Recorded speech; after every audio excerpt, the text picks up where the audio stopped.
Gió cuốn lệ rơi hoa tàn, sao chàng bước đi chẳng nói với em. Suốt kiếp này gặp anh thoáng qua, giờ thì đã không còn. Dẫu ta không thể nào thương nhau mà chàng rơi lệ.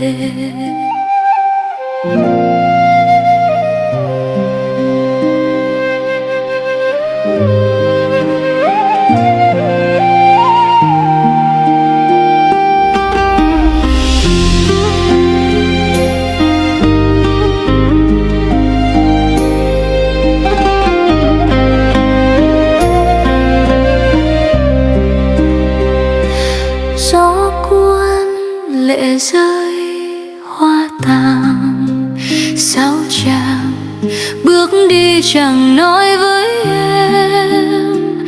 Suốt kiếp này gặp anh thoáng qua, giờ thì đã không còn. Dẫu ta không thể nào thương nhau mà chàng rơi lệ. Bóng tối mặn trắng soi đường, con đường tang tối chẳng có bóng anh. Sẽ mất đi hình bóng của anh, giờ này đã không còn. Dẫu biết không còn chàng bên em mà còn mong chờ. Giờ đây em chờ đợi phía sau, mà chôn giấu tình sâu nỗi buồn. Mượn thời gian sẽ luôn bên anh không rời. Phải chăng ta giờ đã hết duyên, mà thực tế đã hết nợ. Đã kết thúc tất cả một mình phải gánh.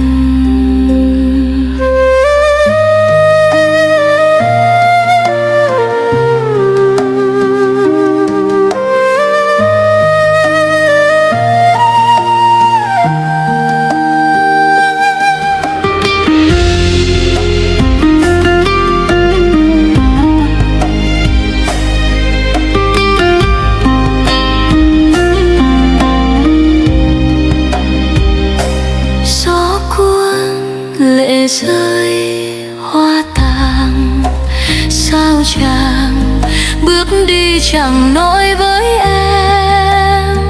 Suốt kiếp này gặp anh thoáng qua, giờ thì đã không còn. Dẫu ta không thể nào thương nhau mà chàng rơi lệ. Bóng tối mặt trăng soi đường, con đường tang tối chẳng có bóng anh.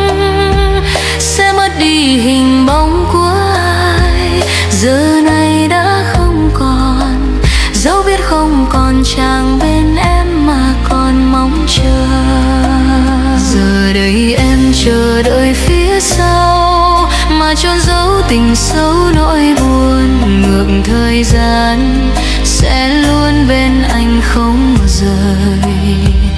Phải chăng ta giờ đã hết duyên, mà thực tế đã hết nợ. Đã kết thúc tất cả một mình phải gánh.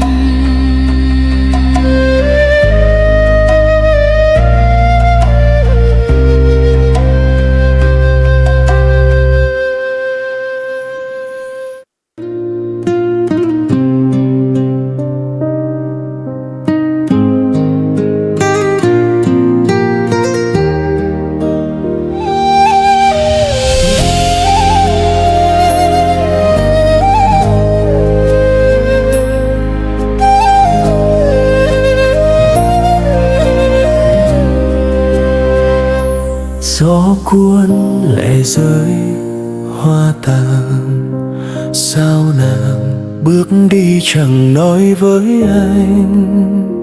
Suốt kiếp này gặp anh thoáng qua, giờ thì đã không còn. Dẫu ta không thể nào thương nhau mà nàng rơi lệ.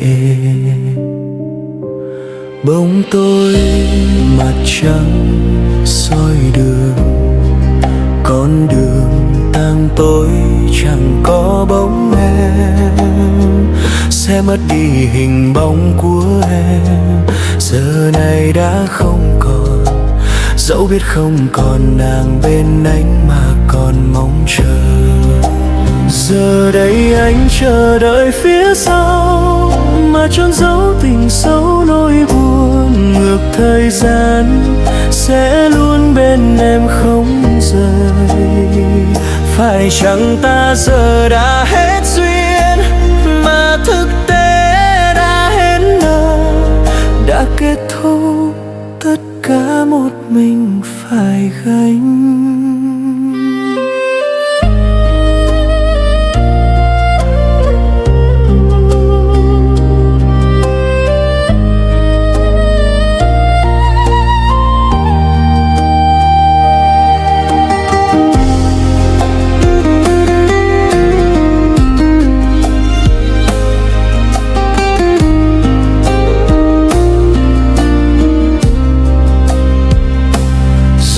Cuốn lệ rơi hoa tàn, sao nàng bước đi chẳng nói với anh.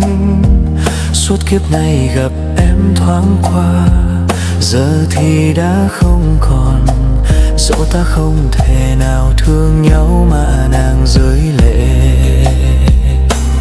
Bóng tối mặt trắng soi đường, con đường tang tối chẳng có bóng em.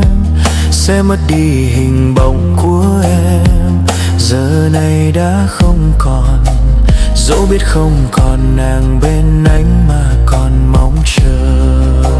Giờ đây anh chờ đợi phía sau, mà chôn giấu tình sâu nỗi buồn. Ngược thời gian sẽ luôn bên em không rời. Phải chăng ta giờ đã hết duyên, mà thực tế đã hết nợ, đã kết thúc tất cả một mình phải gánh.